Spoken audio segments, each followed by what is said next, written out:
So some people seem to be confused on why there's a limited amount of Space Marines, especially in comparison to the quintillions of people that make up the 40k universe. I mean, the galaxy's a really dangerous place. It's full of demons and unbelievably horrifying aliens.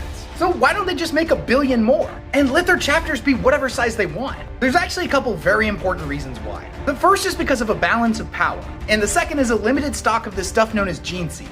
And on the topic of power, 10,000 years ago there was a massive civil war known as the Horus Heresy, where the favored son of the Emperor Horus Lupercal convinced half of the Space Marine legions to betray the Imperium. Now the war only lasted for 9 years, but the ramifications of this war are uncountable. This was the event that saw the God Emperor of mankind mortally wounded, confining him to a life support system known as the Golden Throne for 10,000 years. After the war was finally over, Primarch of the largest Space Marine Legion, Rabute Gilliman, said that all of the Space Marine Legions should be broken up into chapters, with a hard limit of no more than 1,000 Marines at any given time. He detailed this and all the other ways a chapter should be organized in his magnum opus, the Codex Astartes, which the community lovingly refers to as the Space Book.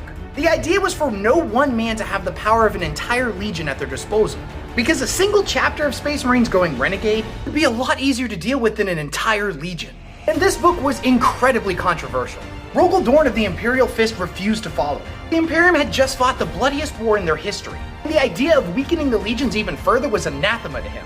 Likewise, Vulcan of the Salamanders also wasn't on board, as his legion at this point had practically been wiped out. Despite many objections and concerns by the other Primarchs, the teachings of the Codex Astartes were eventually implemented.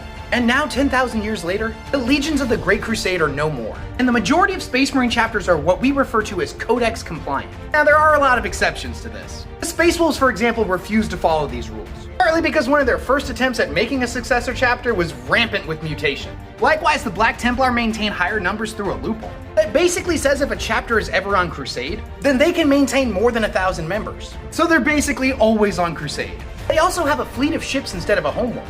And since their forces are spread out across the entire galaxy, it's really difficult to actually check their numbers. These are just a couple of examples, as there's actually a lot of chapters that aren't Codex compliant in one way or another. And the second major thing that limits Space Marine production is gene seed. And the link for that's going to be in the comments when it's up.